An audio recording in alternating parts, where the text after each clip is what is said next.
चवीनं ice cream खाताय तर सावध, कारण आम्ही असं म्हणतोय गारेगार आईस्क्रीम विष ठरू शकणार आहे।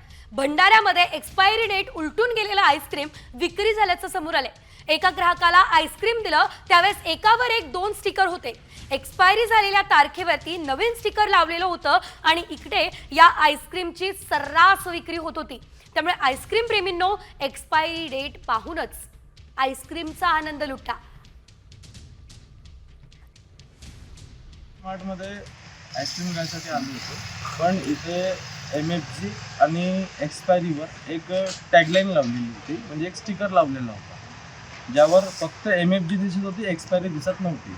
मी जस्ट चेक केली एक्सपायरी कधी आहे, म्हणजे स्टिकर ओपन करून त्यावर एक्सपायरी झालेला माल हे लोक विकत आहेत। अशा प्रकारे नागरिकांचा छळ होत आहे, यावर कारवाई व्हायला पाहिजे अशी माझी मागणी आहे।